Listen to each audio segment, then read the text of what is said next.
Bien sûr.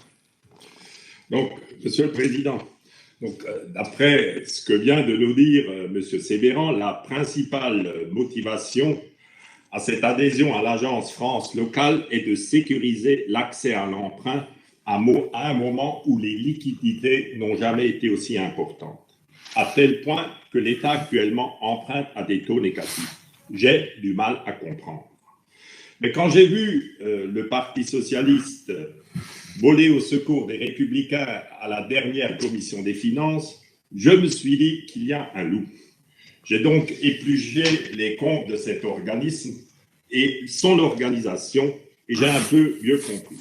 Tout d'abord, cette agence présente des résultats nets déficitaires de 1,2 milliard en 2019 et de 1,7 milliard en 2018. J'ai les rapports qui sont là.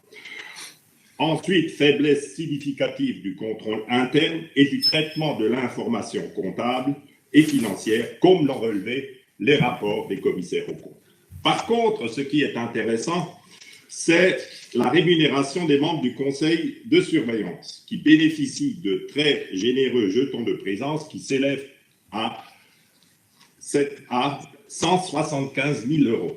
Alors, j'ose espérer, Monsieur Sévéran, que cela n'est pas votre motivation, étant donné que dans la délibération que vous nous soumettez, vous vous autorisez à accepter les fonctions de membres du conseil de surveillance.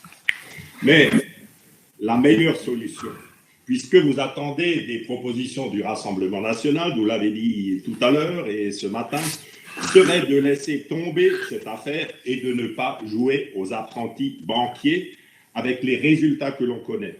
Avec l'ancienne banque des collectivités locales, qui est une émanation, cette nouvelle agence qui a été créée, et de Dexia, avec l'affaire des emprunts toxiques qui a pollué de nombreuses collectivités territoriales.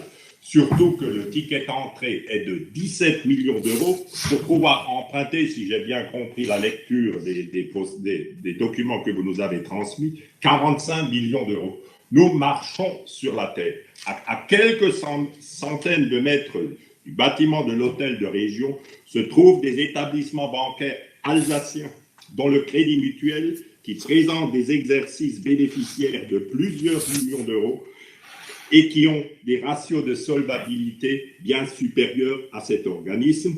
Et en plus, nous ne serions pas entre les mains d'élus et de technocrates du ministère des Finances, parce que j'ai la composition du conseil d'administration. Il y a un ancien directeur du Trésor, l'ancien directeur de la Caisse des dépôts, des consignations. Donc, nous serions au moins indépendants et nous aurions alors des organismes bancaires plus à côté de l'hôtel de région. Voilà ce que je voulais dire et c'est pour cette raison que nous voterons bien évidemment contre cette adhésion.